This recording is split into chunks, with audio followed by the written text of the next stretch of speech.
welcome back to Dance with Mary NYC. I'm really excited about this episode today. I asked back my friend Philip Martin-Nielson. Hi, Philip. Hi, Mary. Philip is a leading dancer with the Ballet Trockadero to Monte Carlo, and he's a man that dances on point. Okay, so when did you start dancing? I started dancing when I was 6 years old. 6 years old, okay. I studied upstate in a school called the Dance Design School.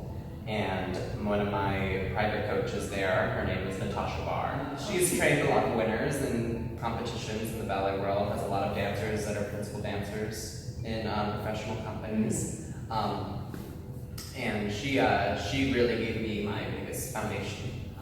Then when I was 15, I went to New York City and I studied at the School of American Ballet.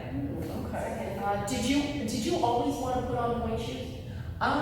Pretty much, yeah. It was always something I found so fascinating. Just the whole, maybe because I knew I was a boy at ballet school and it was so taboo, and maybe the desire to do it more. So when I was 12, I was lucky enough to be able to take pointe classes and be on point and be able to go through that whole process. And were your teachers okay with putting you on point? Some teachers might say, oh, only women do this, but I do know there are teachers that do put their students on point just to strengthen their ankles. Is that what they told you, or were they more like, oh, you can do whatever you want? Or? It was more so you can do whatever you want, but they also, I think, had a little bit of a thing in the back of their brains thinking that this could be a possible career outlet for me. Oh, so they knew, right then. Were you did you just sort of stand up and go, Mom, I'm going to be a professional? I don't know necessarily exactly what happened. I think it was a little bit more gradual. When I realized that this could be a profession and that you have to dedicate yourself from a very early age onto it, I understood that fully and I was willing to take on that challenge. So tell us about winning the gold medal at YAGP in Torrington in 2009. Yes, I am a gold medalist from YAGP back in the day. That's so awesome. Thank you. That was a really great experience. I was a competitive dancer for about 3 years. I competed at YAGP in 2007, 8, and 9.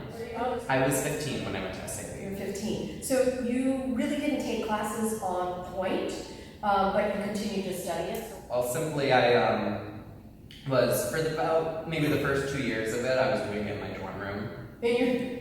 I was the one doing it in my dorm room almost every night, slapping on the pointe shoes and... Right there on the carpet with a mirror? There. Not even a mirror, just on the carpet, and I was just doing variations. I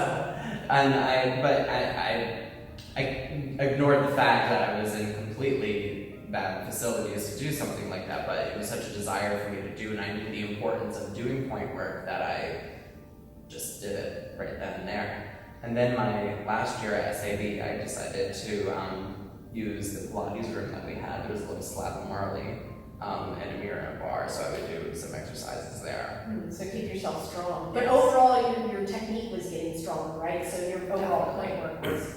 This is what I say to everybody all the time, is that the stronger your technique is, the stronger your point work is. You just don't kind of have mediocre technique and then get pointe shoes and suddenly look good. Right.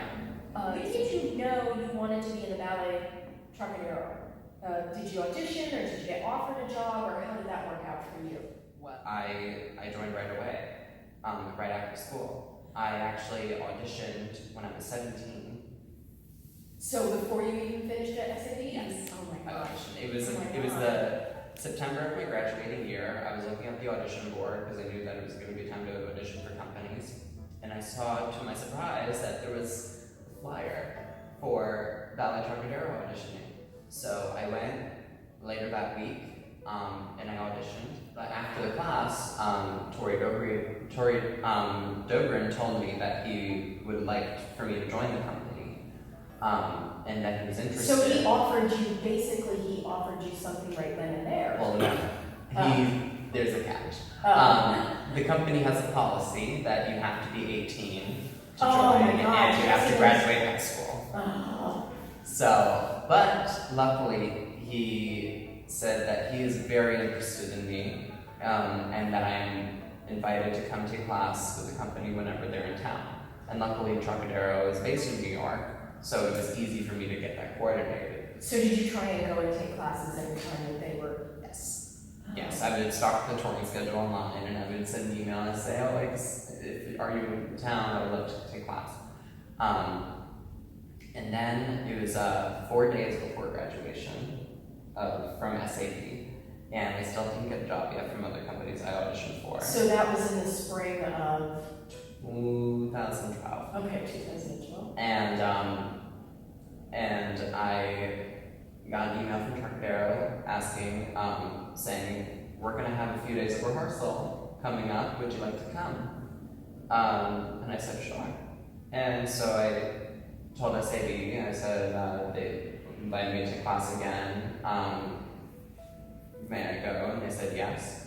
So I went, and after bar, that first day, Tori Dobrin offered me my contract. That's so amazing, I love that. And I started rehearsals that night. That night? I started rehearsals What did that you night. have to learn that night? Oh gosh, I don't even remember, but I remember when I had my first official week of joining, which was a few months later, I had to learn, I think, 8 ballets in 2 weeks.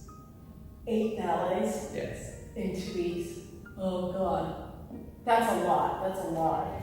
You used to wear frieze. I know this because I was his fitter. I used to help him out with the frieze. And full disclosure, we've actually been friends. We met. I used to help him find his frieze, and then your maker retired. It was C maker. Yes. Right? So then he started wearing Chacotts. This is a little unusual. He wears Chacott Viennese too. That's a Japanese brand if you've never heard of them. Chacott and Fried are owned by the same parent company called Onward. So the Chacott Viennese too are actually kind of soft in the side wing, and they are tapered. So do you mind telling me a little bit about when you made the switch over to Chacotts, and why did you switch over to Chacotts? Because you really could have pretty much worn anything you wanted. Well, maybe, but after C maker retired, I felt it very difficult to try to find another maker to replace him. I think I trialed and errored for maybe like a year and a half after C retired. And then I remember we were in the store and I had this crazy idea. I remember I was wearing Club Maker in the store, and it was just really not working for us. And I just felt like it was just too much for my foot, because I really loved for my foot to do the work in the shoe. Right. And I felt like even the Fried was trying to restrict me too much in that. Yeah. So, and I remember I had that crazy idea. I was like, how about you pull down a Viennese too? I know, and I was so resistant. I was like, what are you talking about? It's too soft and it's going to break down. And then the other thing I said was, I remember saying, that shoe is too tapered for your foot. And you're like, you just tried it. Well, what I was very much interested is that that Chacotts have no wings. So, and very light wings. So it's able to make this stretch out a lot. To widen to accommodate your foot. And I may just want to show everybody for a second, if you're not sure what we're talking about, side wings are here on the side. This would be a no wing or soft wing shoe, the Chacotts. If you can push in on the shoe and it's hard and it gives you resistance, it would be a hard wing or a high wing shoe. Sometimes the wings, like I don't know if you can see how it pushes on the box, but sometimes the wings will even go all the way up to the sides. Wings give you a lot of lateral stability, but in a professional's case, like in Philip's case, he's so adept at the point work and he's so incredibly strong and well trained, he doesn't need that much assistance from the shoes. That's a nice compliment. It's the truth. Well, but also many other features that I find about Chacotts that are very appealing is that I don't have to do almost barely anything to break these shoes in for myself. This is really fascinating to me because there are some contemporary material point shoes that are like, oh, I don't know, I just stitch them and go, and I'm like, and then there's some more traditional materials that people don't do very much. Like my understanding is, I heard Misty Copeland at a talk about, at a forum, she was saying she just wears her shoes and nothing else, and she literally wears her shoes just to walk around. And I thought, wow, that means her shoe is really fitting her foot. Yeah. She's well trained. So you said that you don't have to do very much to the shoe, and this is what I think. Sometimes you do, with all due respect. Of course. Yeah, to people Absolutely. that, some people want to recreate their shoe and they do quite a bit to it, but I do feel that way. The more you have to do to the shoe, the more it probably doesn't fit you as well as maybe it should be. Right. Yeah. I just find it to be such a really pretty shoe as well. And it just, the way that it fits my foot, I feel it just fits so well that I pull out the drawstring. Like, I don't even need so it. there's no drawstring at all. Yeah. It comes with drawstrings, but I pull them out. Interesting. And also, I just love the sides of them. They're very, very low. No reason to take them down for my taste. I find that even the width of the shank here, right under the arch, is just thin enough where it still gives a really nice line in the foot, but it's not weak.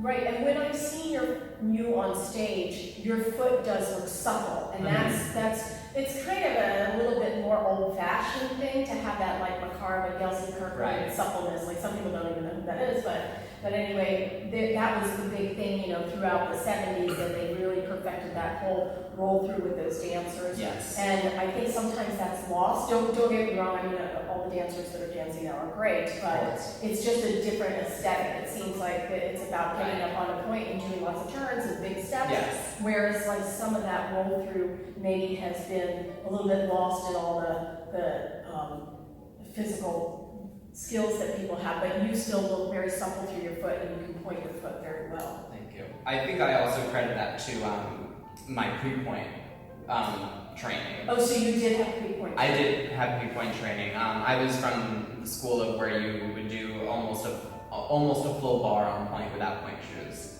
kind of life. So some people are against it, some people are for it. For me, that helped me a lot to really understand the whole mechanics of how to work through a shoe without wearing it yet. I think you're right. I think in this country we don't use that so much. I know I work for different point shoe companies, and the European companies always have a demi-soft shoe. Yes. Capizio used to, but like Freed has a demi-soft shoe. I think they still do, and then Rebato had a demi-soft shoe. And I think that's just such a wonderful way to train people. I think it's a really great way to get some strength going. So I was thinking maybe, Philip, since you have such a beautiful pair of shoes here, and since you dance so well, do you mind getting a little bit on camera and dancing? Sure. I love it. Okay, so let's do it.